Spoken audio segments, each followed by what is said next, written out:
성경의 인물을 포함해서 이 세상의 모든 사람들을 다 통틀어서 예수님 빼놓고 죽음을 보지 않고 하늘나라로 직접 올라간 사람이 두 명이 있습니다. 누구죠? 그 중에 하나가 눈치 빠른 분은 오늘 성경을 보고 벌써 알고 엘리야 맞추셨고, 또 한 사람은요? 에녹이라는 사람이죠. 300년 동안 하나님과 동행하다가 죽음을 보지 않고 하늘로 올리웠다, 그렇게 표현되고, 오늘 엘리야도 역시 죽음을 보지 않고 하나님 나라로 갔습니다. 참 그것도 복이에요. 우리도 그럴 가능성이 전혀 없는 건 아니에요. 왜냐하면 우리가 살아생전 만일 예수님이 오신다면 그 일도 가능할 수는 있습니다. 그러나 주님이 우리 생전에 오시지 않는다면 우리도 역시 누구도 예외 없이 하나님 부르시면 이 땅에서 정들었던 사람들과 이제 이별을 고하고, 우리의 육신은 흙으로 돌아가고 우리의 영혼은 하나님께로 되돌아가고, 이것이 우리 하나님이 우리에게 정해주신 이치인 줄로 믿습니다. 어쨌든 이 죽음을 보지 않고 하나님 나라로 올라간 선지자 엘리야, 이 사람은 참 한 시대를 굉장한 하나님의 주신 그 능력을 가지고 위대한 사역을 잘 이루고, 그렇게 많은 사람들에게 큰 영향을 미치고 그렇게 사명을 감당하다가 하나님께 갔던 선지자입니다. 근데 이제 저희들이 이렇게 일반적으로 생각해 보면 이렇게 위대하고 괜찮고 선한 영향력을 많이 미치고 하나님이 기뻐하실 만한 삶을 잘 살았던 사람들은 죽지 않고 그냥 이 땅에 오래도록 머물렀으면 좋겠다 하는 생각이 가끔 들거든요. 엘리야를 비롯해서 죽지는 않았지만 하나님께로 가긴 갔잖아요. 또 이 땅에는 없어요. 그렇게 위대한 사람들, 능력 있는 사람들, 그리고 선한 믿음에 영향을 미치는 사람들, 그들도 좀 이렇게 이 땅에 오래도록 마르고 닳도록 있으면서 좋은 일 더 많이 하고 그랬으면 좋겠습니다만은, 한 가지 피할 수 없는 사실은 이렇게 위대한 종이라도, 위대하게 한 시대에 하나님 앞에 쓰임받은 선지자라도 때가 되어 하나님이 부르시면 그들은 하던 모든 사역 다 내려놓고 하나님이 부르시는 곳으로 결국 가야 하는 것이 인생의 본분입니다. 거기에는 아브라함도 이삭도 야곱도 모세도 다윗도 엘리야도 바울도 다 포함돼요. 거기에는 여러분과 저도 다 포함되는 얘기입니다.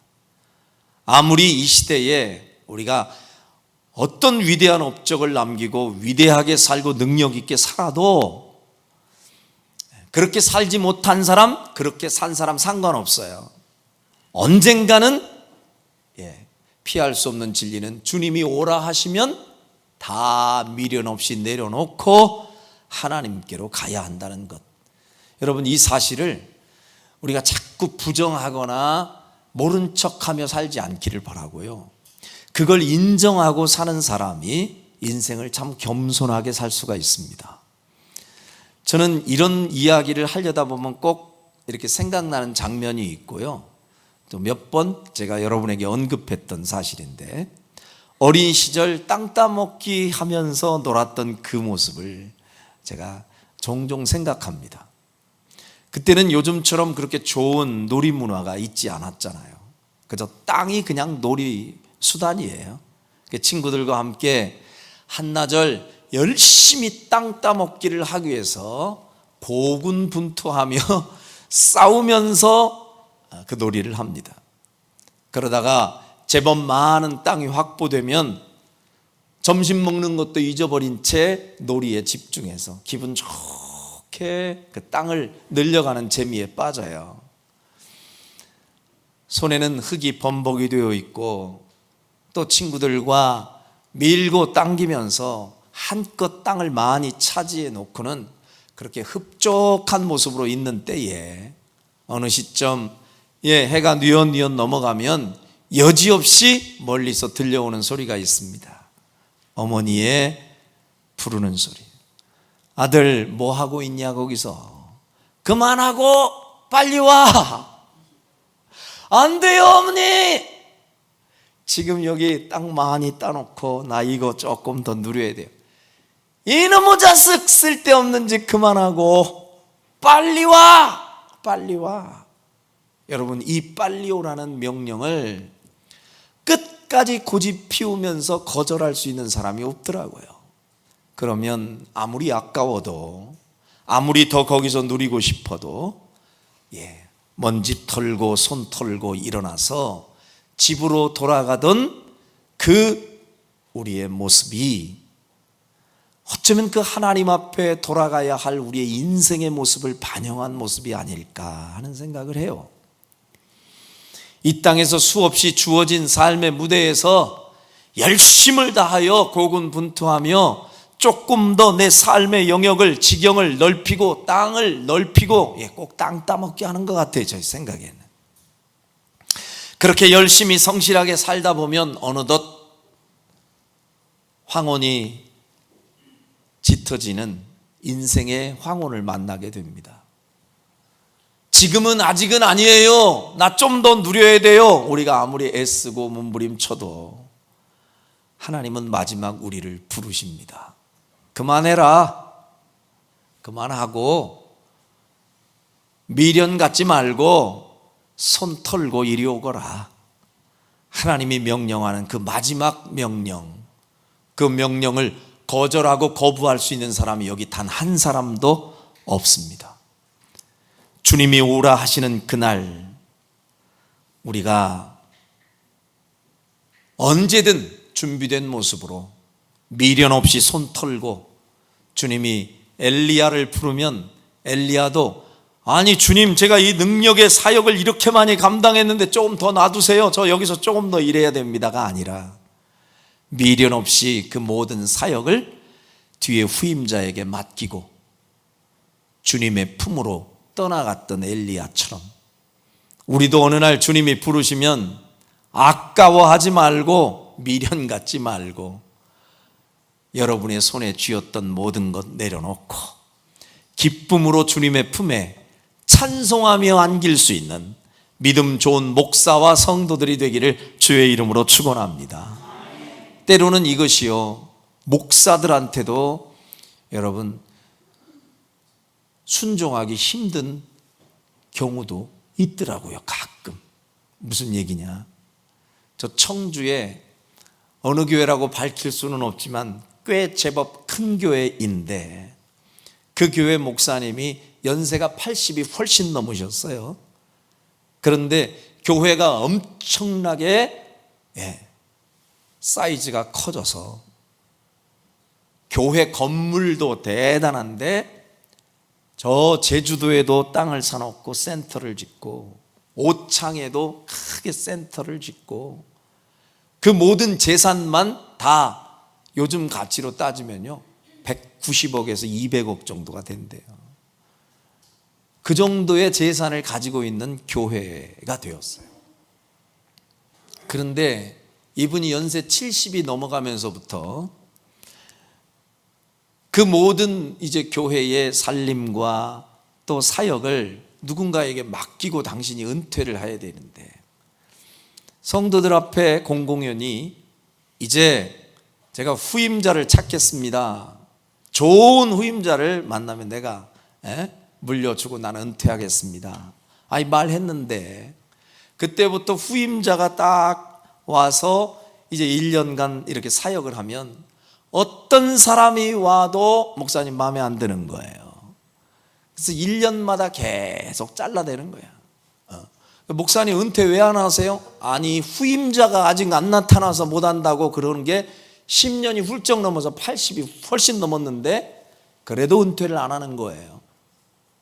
성도들이 막 떨어져 나가는 상황이 되는데도 제가 잘 이렇게 알고 지내는 참 귀한 목사님도 그곳에 갔다가 결국 또 상처만 입고 그냥 나오게 되는 이런 일이 반복이 되었습니다. 그분이 그걸 못 내려놓는 거예요. 막 미련이 너무 많아서. 그런데 결국 그분 돌아가셨어요.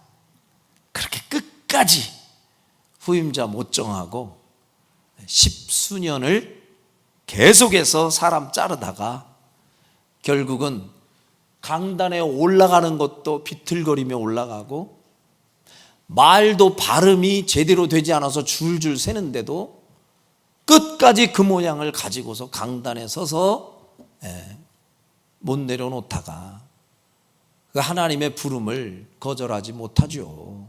어떡하겠어요? 200억을 가지고 있어도 소용없다니까. 대형 교회 목사도 소용없어요. 오라 하면 손 털고 가야 되는데 그걸 가르치던 목사도 미련이 있어서 그걸 못 내려놓더라니까요. 근데 하나님이 강제로 데려가셨잖아. 어떡할 거예요?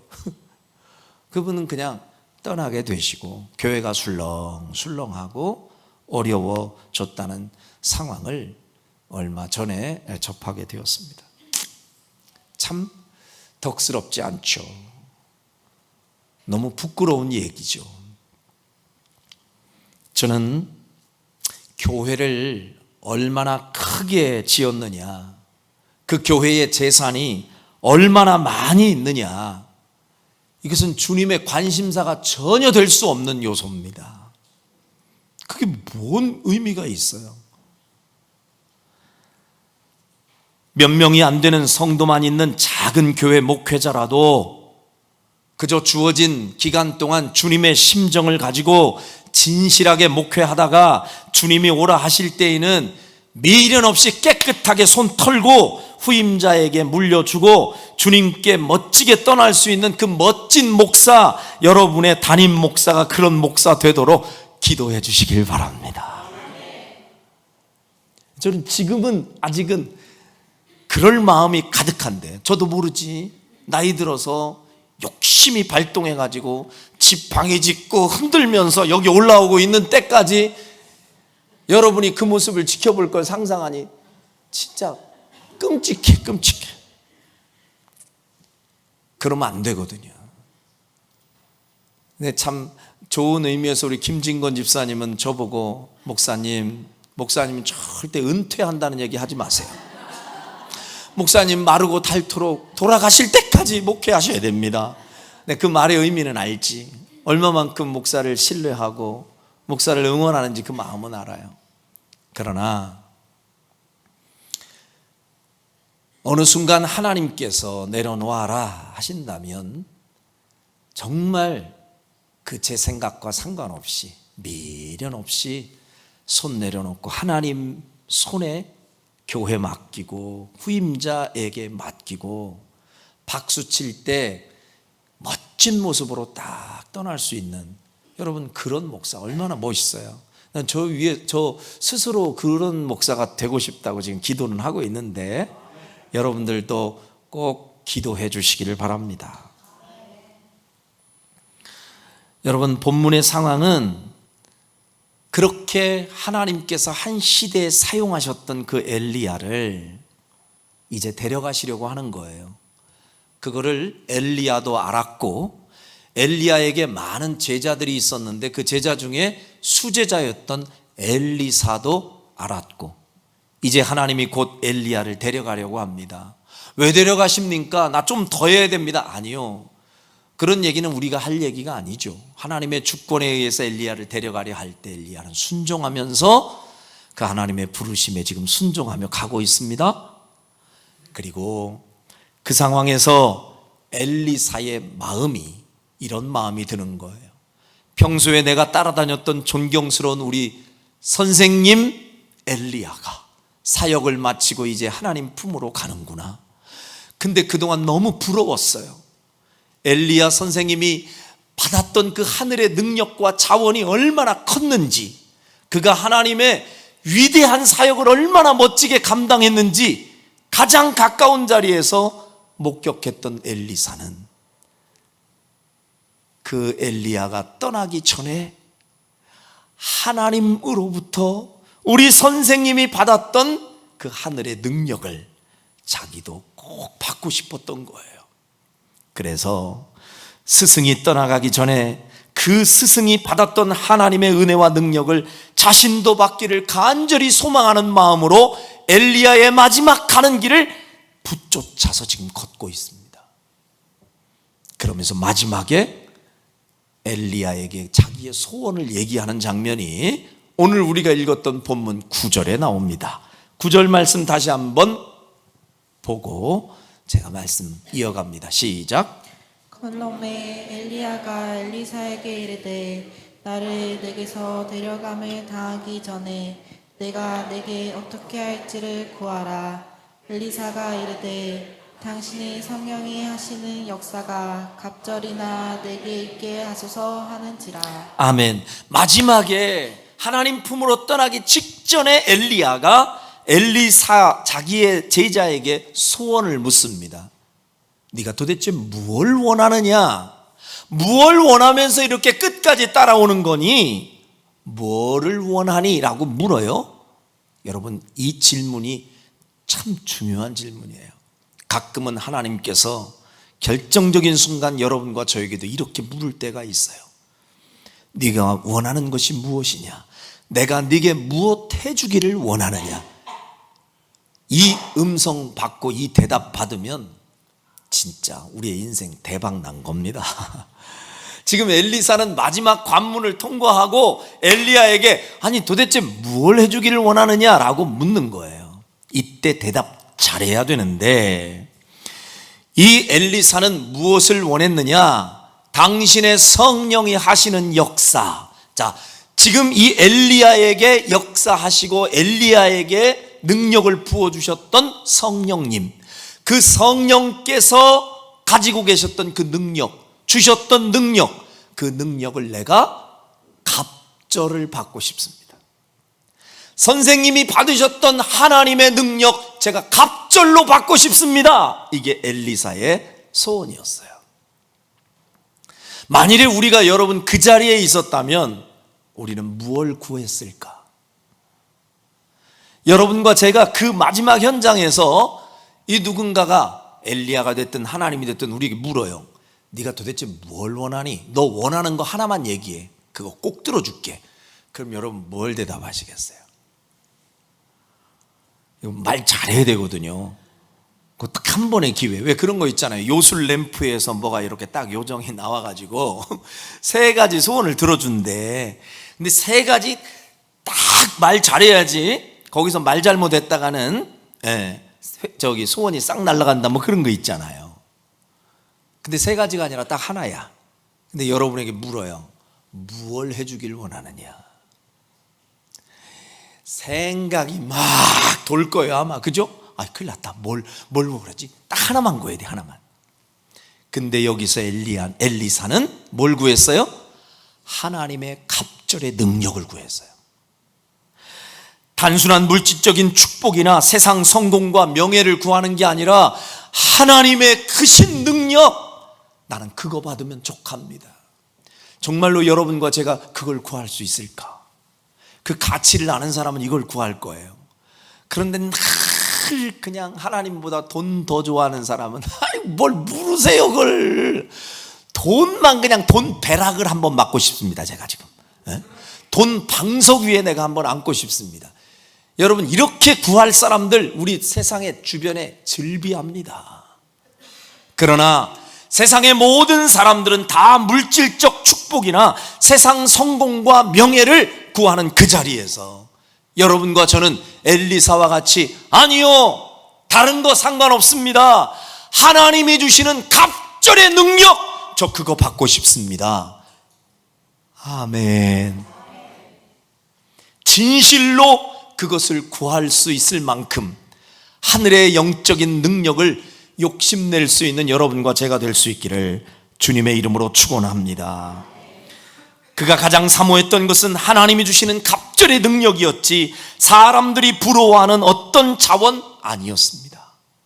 그 세상의 어떤 자원보다 영적인 하늘의 자원을 욕심냈던 엘리사. 여러분, 이게 우리에게 주는 엄청난 교훈이 있어요. 하나님 앞에 우리가 신앙생활할 때 기도하는 일이 얼마나 중요한지는 제가 더 이상 강조하지 않아도 여러분이 잘 알고 있습니다. 기도하는 일은 너무도 중요한 일이에요. 하나님 기뻐하시는 일이고 우리가 복받을 수 있는 참 중요한 또 기회이기도 하고, 그죠? 특권이기도 하고 그래요. 하나님 앞에 기도하는 일이 정말로 중요한 일인 걸 아는데 그 중요한 기도보다 사실 더 중요한 일 하나를 꼽으라면 저는 기도의 내용이라고 말씀드리고 싶어요. 하나님 앞에 기도하는 일이 중요한데 중요한 건 무엇을 구하느냐의 문제. 잘못 구하면요, 잘못 구하면 기도 안 한 것만 못 돼요. 그게 무슨 말일까? 있어요, 그런 얘기가. 자, 야고보서 4장 2절을 같이 한번 보겠습니다. 시작. 너희는 욕심을 내어도 얻지 못하여 살인하며 시기하여도 능히 취하지 못함으로 다투고 싸우는도다. 너희가 얻지 못함을 구하지 아니하기 잘 보세요. 때문이요. 너희가 얻지 못함은 뭐 하지 아니하기 때문이요? 그렇죠. 기도하지 않아서 너희가 못 받는 게 있다. 기도의 중요성을 얘기해요. 그 다음 절 3절 없나요? 그게 중요한데 그게 중요한데. 그렇죠. 3절 시작. 구하여도 받지 못함은 정욕으로 쓰려고 잘못 구하기 때문이라. 그렇죠. 기도가 참 중요한데 기도하지 못해서 못 받는 것도 있지만 기도하여도 못 받는 게 있대요. 그건 정욕으로 쓰려고 뭐 하면 잘못 구하면 못 받는다는 거예요. 그러니까 기도를 해도 내용이 잘못됐거나 잘못 기도하면 의미가 없다는 얘기입니다. 여러분, 어떤 때는요, 우리 신앙생활하는 우리보다 더 기도 많이 하는 이단들도 많아요.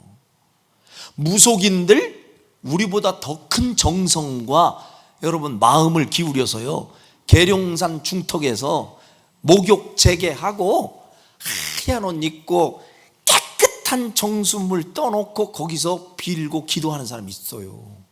우리는 새벽에 눈 비비고 일어나 세수도 잘 못하고 여기 쥐 파먹은 머리로 그렇게 와서 기도해도 우리 하나님이 진짜 이쁘게 봐주시니 망정이지. 근데 무속인들은 우리보다 더 큰 정성을 가지고서 그 많은 기도를 하는데 문제는 기도의 대상이 잘못됐고 기도의 내용이 잘못된 게 문제라는 거 아닙니까? 하나님은 우리에게 올바른 걸 기도해라 가르쳐 주시는데 마태복음 6장 33절에 보면 예수님이 기가 막힌 힌트를 우리에게 알려주셨어요. 같이 시작. 그런즉 너희는 먼저 그의 나라와 그의 의를 구하라. 그리하면 이 모든 것을 너희에게 더하시리라. 할렐루야. 예, 기도할 때 방법을 알려주시는 거예요. 기도할 때 가장 먼저 너희들은 그 나라와 그의 의를 구하라. 여기에서 말하는 그 나라가 어떤 나라예요? 하나님 나라, 영적인 일을 얘기하는 거예요. 영적인 하나님의 나라와 하나님의 의, 하나님의 뜻을 구하면서 기도하는 그 일, 거기에 집중하라는 거예요. 그리하면 이 모든 것을 너희에게 더하시리라. 여기에서 말하는 이 모든 것에 포함되어 있는 게 뭐예요? 거기에 바로 전에 보면 우리가 무얼 먹을까, 무얼 마실까, 무얼 입을까, 뭐 이런 거 있죠. 의식주 문제. 인간이 생각하는 가장 기본적인 필요를 채우기 위해서 우리가 목말라 하는 그 의식주 문제 있죠. 그거는 기도할 대상도 아니라는 거예요. 하나님의 입장에서는 너희가 먼저 하나님의 나라와 주님의 의를 위해서 구하면 그 모든 것은 너희가 먹고 사는 문제는 내가 더 해줄게. 그 소리는 덤으로 주신다. 할렐루야. 이게 축복의 공식인 겁니다. 그러므로 우리가 똑같이 기도를 해도 주님 영광을 위한 목적을 가지고 구할 때 하나님의 마음이 움직이신다는 거 아닙니까? 여러분의 정욕과 욕심을 위해서가 아니라 하나님 영광을 목적으로 삼고 기도하고 그런 내용을 구하면 하나님이 먼저 움직이세요. 그 예가 또 하나 있는 게 솔로몬이 받은 응답이에요. 솔로몬을 잘 아시죠? 솔로몬은 물론 우리가 배울 점이 있고 경계할 점이 있긴 합니다만은, 그러나 일반적으로 솔로몬을 통해서 가장 크게 감동되는 장면 중에 하나는 하나님께 1000번제를 드려 하나님을 감동시킨 모습이에요. 여러분, 솔로몬이 처음 왕이 되었을 때 나이가 그리 많지 않았습니다. 젊은 나이에 왕이 되고 보니까 급격히 마음속에 부담이 느껴지는 거예요. 우리 아버지는 굉장한 성군이었는데 이 나이에 내가 어떻게 이 백성과 이 나라를 통치할 수 있는가? 하나님이 주신 이 사명을 어떻게 내가 감당할 수 있지? 겁이 납니다. 그는 하나님 앞에 1000번제를 드리며 기도하기를 시작했는데, 1000번제라는 얘기는요, 말 그대로 1000번의 번제, 예배를 드린 거예요. 당시에는 오늘날 우리가 드리는 예배만큼 이렇게 간편하게 드릴 수 있는 예배가 아니에요. 모두가 다 제사예요. 제사에는 반드시 제물이 있어야 됐고, 그 제물은, 여러분, 번제라는 것은 그 제물을 각을 뜨고 그 제물을 하나님께 불태워서 드리는, 한 번의 제사를 드리는데도 얼마나 큰 정성과 희생과 시간이 필요했는지 몰라요. 그 번거로운 제사를 몇 번? 1000번을 드렸다는 거 아니에요, 여러분. 1000번.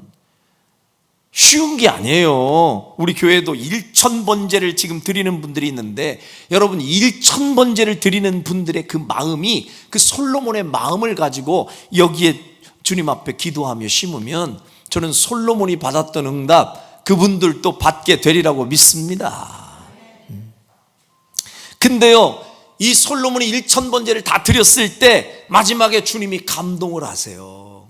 그리고 묻습니다. 솔로몬아, 내가 너에게 무엇 해주기를 원하느냐? 여러분, 이 대답 듣는 게 진짜 인생의 대박이라니까요. 기도 많이 하시다가 보면 이런 질문이 올 때가 있어요. 그때 대답해야 되잖아요, 우리가. 솔로몬이 흔들리지 않습니다. 다른 것 욕심내지 않습니다. 부를 구하지 않고 장수를 구하지 않고 뭐 건강 구하지 않고 가장 먼저 구한 게 뭐예요? 지혜를 구했어요. 밑도 끝도 없이 왜 지혜를 구했을까? 아니요, 그 지혜를 구한 데는 동기가 있어요. 말씀드렸죠. 하나님의 영광을 위한 것이었어요. 왜? 하나님이 맡겨주신 직분을 감당하려다 보니 제가 능력이 부족합니다. 주님 사명 잘 감당하여 주님이 맡겨주신 이 백성들과 나라를 잘 다스릴 수 있을 만한 왕이 되려면 지혜가 필요합니다. 다른 말로 표현하면 주님의 일 멋지게 감당하기 위한 자원이 필요합니다. 그 자원이 지혜입니다. 하나님이 보실 때는요, 너무 기가 막힌 기도를 한 거예요. 야, 얘 봐라, 내가 맡겨준 일 성실하게 잘 감당하기 위해서 이 기도를 하네. 그리고 주님이 감동하셔서 네가 참 내 마음에 쏙 드는 기도를 했다. 그래서 나중에 보니 지혜만 주신 게 아니라 그가 구하지 아니한 부귀 영화까지 덤으로 주신 하나님을 믿으시길 바랍니다. 그래서 우리가 신앙생활하며 하나님 앞에 기도할 때는 기도하는 사람에게도 지혜가 필요한 거예요. 가능하면 여러분과 제가 우리의 욕심을 채우기 위한 기도가 아니라 하나님의 영광을 목적으로 하고 그 하나님께 영광을 돌리기 위한 전제를 깔고 하나님께 기도하는 여러분이 되시기를 주의 이름으로 축원합니다. 이렇게 엘리사처럼 자신에게 기회가 왔을 때 다른 것 구하지 않고 먼저 하늘의 능력과 자원을 구하는 우리 성도들이 꼭 될 수 있기를 바랍니다. 왜냐? 하나님으로부터 오는 이 하늘의 능력만 자신이 받으면 이 땅을 살아가는 데 필요한 모든 열매는 저절로 맺어질 것을 엘리사는 알았어요. 그러니까 머리가 똑똑한 사람이지. 그 짜잘하게 뭐 이거 하나 좀 해결해 주세요, 저거 해결해 주세요가 아니라 하늘의 능력만 내가 받으면, 그 능력만 내가 소유하고 살면 그 열매는 덤으로 온다, 저절로 맺어진다. 여러분 이 생각을 가지고 하나님께 가장 먼저 하늘의 능력을 엘리사처럼 구할 수 있기를 주의 이름으로 축원합니다. 요한복음 15장 5절에 보면 우리 주님께서 이런 비유로 우리에게 설명을 해 주셨어요. 같이 한번 읽어봅니다. 시작. 나는 포도나무요 너희는 가지라. 그가 내 안에 내가 그 안에 거하며 사람이 열매를 많이 맺나니 나를 떠나서는 너희가 아무것도 할 수 없음이라. 아멘. 자, 주님은 포도나무고 우리는 그 포도나무에 붙어있는 가지로 설명을 합니다. 그 가지에서 좋은 포도나무가 포도 열매가 많이 맺어지려면 방법이 있다는 거예요. 그 가지가 절대로 이 포도나무에서 떨어져 나가면 안 된다는 거예요. 아무리 훌륭한 가지도 떨어져 나가서 혼자 스스로 열매를 맺으려면 아무것도 맺을 수 없느니라. 많은 열매를 맺으려면 이 포도나무에 붙어있는 가지가 달싹 포도나무에 붙어있고 포도나무이신 예수님 안에 거하면 열매는 저절로 맺어지는 역사가 있음을 믿으시길 바랍니다. 주님과 떨어져서 혼자 자꾸 열매를 맺으려다 보니 인생이 꼬이고 스스로 뛰어가다 지치고 매사가 힘만 들고 안 풀리고, 혹시 여러분 점검해 보세요. 내가 포도나무에 얼마나 붙어있나, 아니면 떨어져서 나 혼자 돌아다니나. 여기에 열매에 여러분 양이 달라진다는 거 아니에요. 지금 주님이 직접 하시는 말씀이에요. 주님이 나를 통해서 열매를 맺어 가시도록 어설프게 우리의 인생을 맡기지 말고 전폭적으로 맡기고, 또 그저 포도나무이신 주님에게 바짝 붙어있는 일, 주님 안에 바짝 들어가서 여러분이 거하는 일, 이것이 아무 일이 아니라 우리의 일들 가운데 가장 최선의 일임을 믿으시기를 바랍니다. 주님에게 붙어 있는 것이 우리의 인생에 좋은 열매 많이 맺을 수 있는, 여러분 붙어 있어야 포도나무에서 양분이 들어가고 수분이 공급돼서 좋은 열매가 맺어진다고요. 엘리사는 그걸 알았기 때문에 하늘의 능력을 공급받아야, 그 하늘의 능력이 내게 들어와야 내가 올바른 열매를 맺을 수 있다는 걸 알았기에 다른 것 구하지 않고 하늘의 능력과 자원을 구한 거예요. 얼마 전에 저는 제주도에 다녀왔습니다.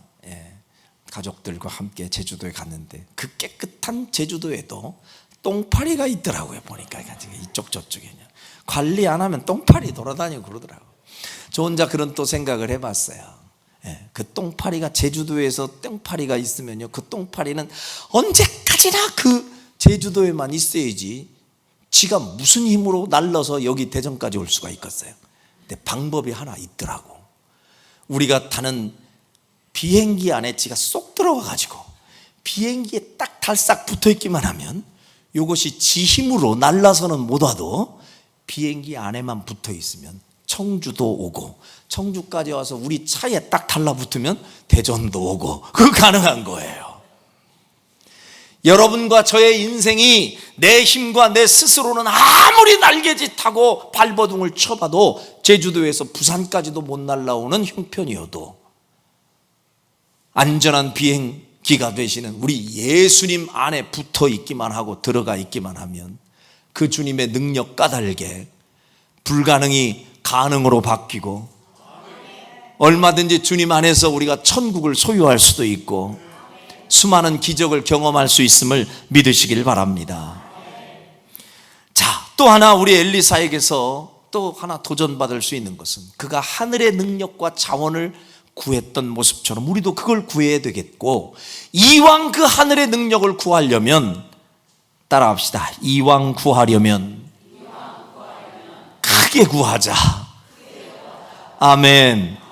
엘리사가 엘리야에게 구할 때 당신에게 역사하시는 성령의 역사가 갑절로 내게 있길 원합니다. 그러니까 엘리야 선생님에게 있었던 하늘의 능력의 몇 배, 갑절 2배로 얻기를 원합니다.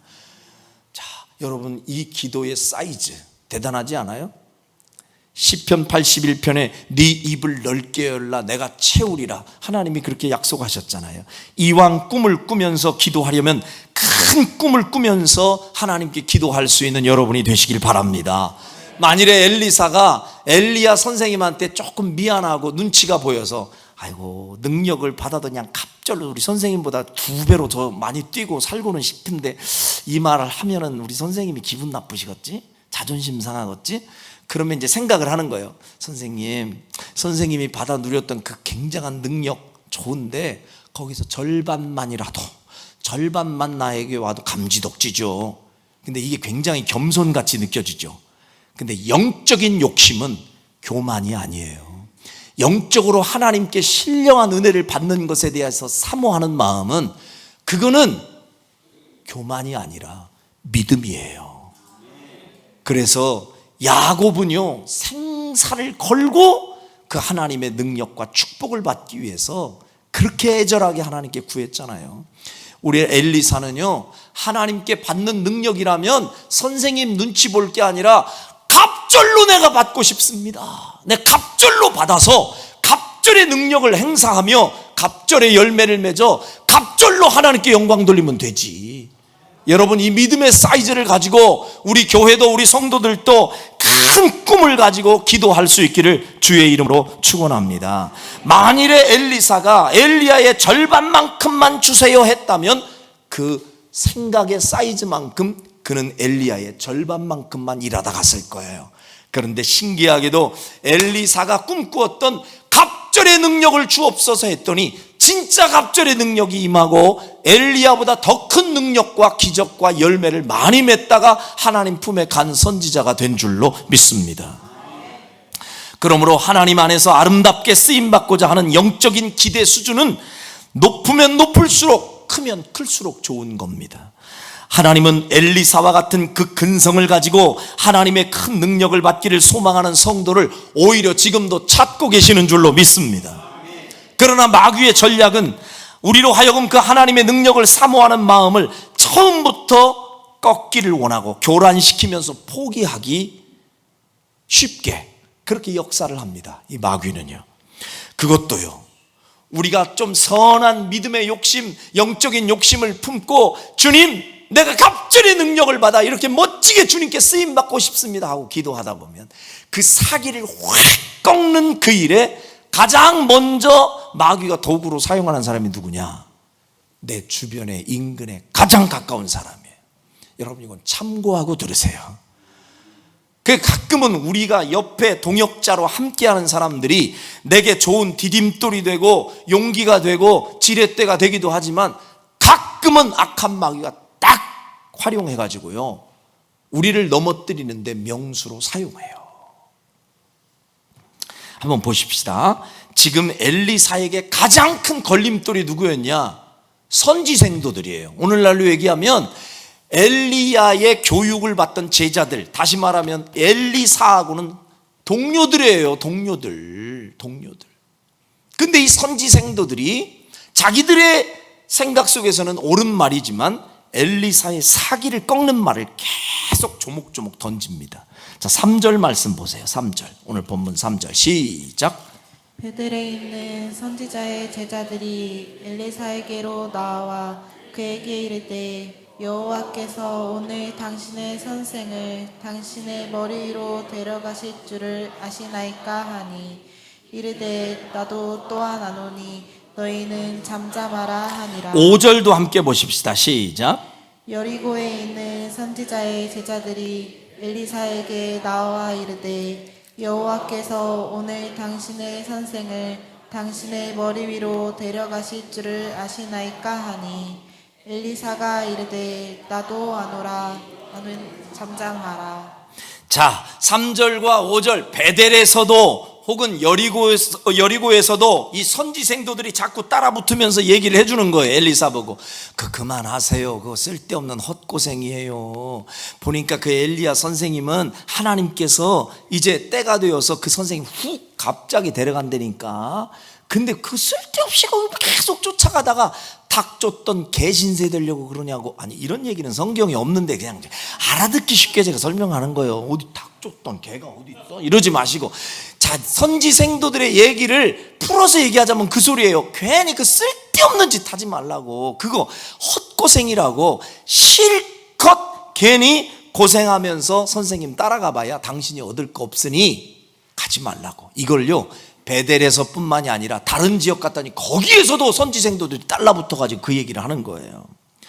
다시 말하면 꿈을 꾸면서 소망을 갖고자 하는 성도의 마음을 이 악한 마귀는 내 주변의 사람들을 통해서 자꾸 기를 죽이는 겁니다. 꿈도 야무지다고 놀리고 너 같은 주제가 감히 그렇게 큰 일을 할 수 있겠느냐면서 기죽이고 믿음으로 살려고 다짐을 할 때마다 그 사기를 꺾어버리고 칭찬과 격려가 아니라 갖가지 비난과 조롱의 말들을 퍼부으면서 우리의 믿음의 의지를 꺾어버리려고 하는 세력들이 있어요. 그건 마귀가 사용하는 도구들입니다. 그때 우리가 취해야 할 자세가 무엇이에요? 그게 엘리사가 취했던 방법이에요. 오늘 좀 전에 읽었던 3절과 5절에 반복적으로 그들이 공격해오고 그들이 이 엘리사의 마음을 꺾으려고 할 때 엘리사가 사용했던 말이 있어요. 따라합시다. 나도 안 오니 잠잠하라. 자신에게 다가와서 헷갈리게 자꾸 얘기하는 사람이 있기만 하면 그들에게 대꾸하지 않고 그들과 논쟁 벌리지 아니하고 그들에게 쓸데없는 에너지를 소진하지 않고 그때마다 하는 얘기, 나도 알고 있어, 잠잠해. 더 이상 얘기할 게 없다는 거예요. 여러분, 누군가 대꾸할 가치가 없는 얘기로 자꾸 내 마음을 어지럽히면서 사기를 꺾으면 나도 안다, 잠잠해라. 더 고차원적인 얘기로 번역하면 여러분 이런 얘기가 더 빨리 와닿을 수 있어요. 따라합시다. 똥개야 짖어라. 기차는 간다. 나는 이런 얘기가 더 빨리 와닿아. 나도 안다, 잠잠하라. 이 소리는요, 똥개야 짖으려면 짖어라. 나 너한테 신경 안 쓴다. 난 갈 길만 간다. 이 소리거든요. 아멘.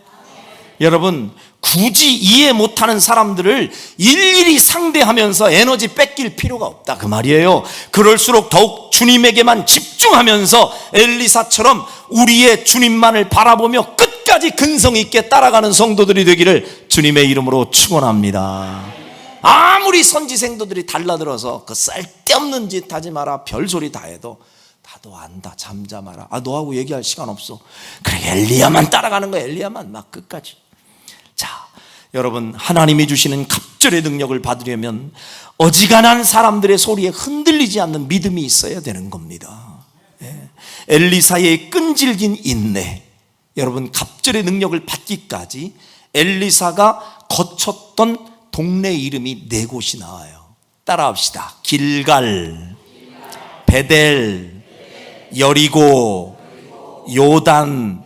자, 이 4가지의 저 지역 이름이 나와요. 그냥 무심코 지나가면 뭐 그런 개비어 할 수 있지만요, 그냥 서울, 대전, 대구, 부산 찍고 뭐 이런 거 아니에요. 그냥 대충 그냥 하나님이 여기다 적어놓은 게 아니라 다 영적인 의미가 있어요. 길갈이라는 얘기는 사실 굴러간다라는 뜻이 담긴 지역이에요. 굴러다니는 뭐. 이것도 설명하려면 1시간 또 걸려 오늘.